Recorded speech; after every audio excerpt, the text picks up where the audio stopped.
Hey guys, this is Sean. Today we're going over the picoCTF 2022 challenge Sum of Primes. This is a 400-point crypto challenge, and we are given the Python script gen.py and the text file output.txt. The description reads, "We have so much faith in RSA, we give you not just the product of the primes, but their sums as well." If you don't know much about RSA, I'm afraid this isn't going to be a great introduction, but I've linked to a great resource in the description below and on GitLab. It's based on the premise that it's really easy to find some y, such that y is equal to a raised to the power x mod p. But it's also really difficult to find some x, given that x is equal to log base a of y mod p. Check the link, it'll be a much better description. Essentially, we need to find the two large prime numbers, p and q, that are used in the generation of the public and private key. In output.txt, we are given x, which is shown here in the Python script here.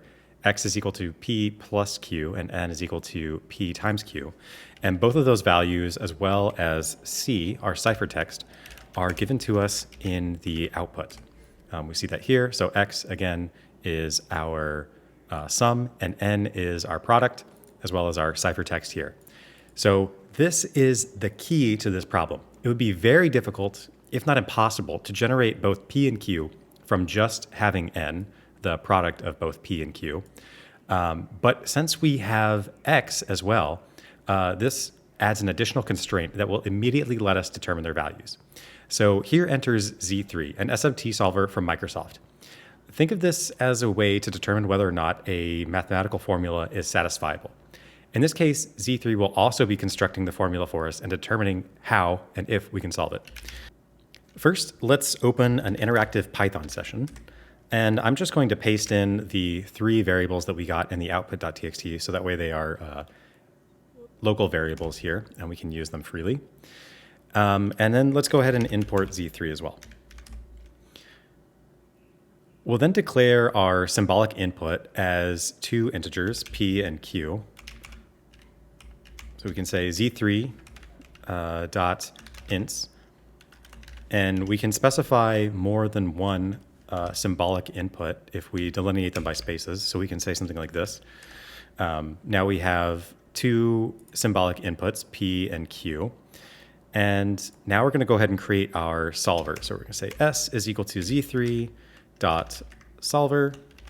And I highly recommend you doing this in an interactive Python session because the tab complete is just fantastic. And now we can add in our constraints that we got from gen.py, right? Which was that x is equal to p plus q and n is equal to p times q. So we'll go ahead and add those constraints now with s.add. And we can say x is equal to p plus q. And then we can also say n is equal to rp times q. So these will be our two constraints that Z3 will solve for.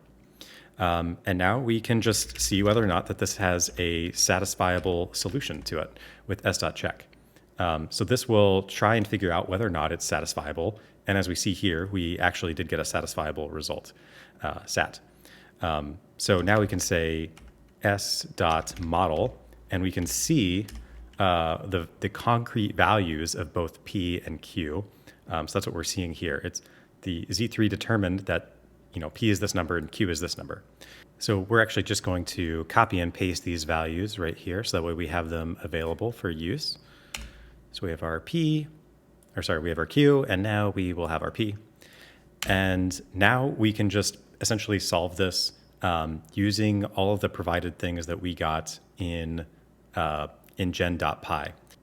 All right, so now that we have these variables available for use, we can essentially just use what was provided in gen.py to decrypt the ciphertext.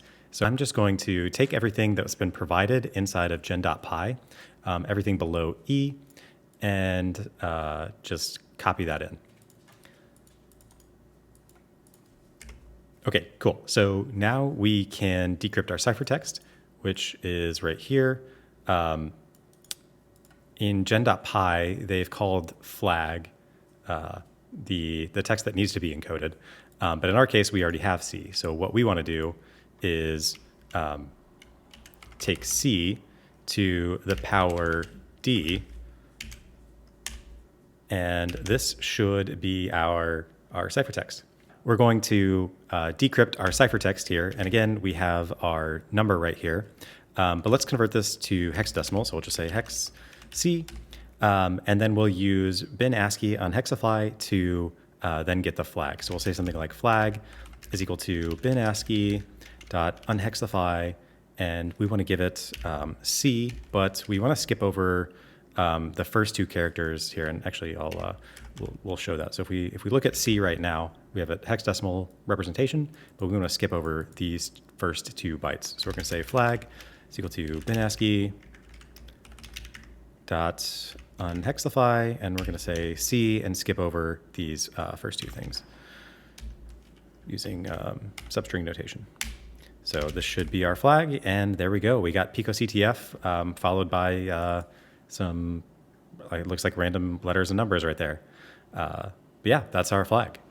I hope you learned something about SMT solvers today and how to implement Z3 into your CTFing challenges.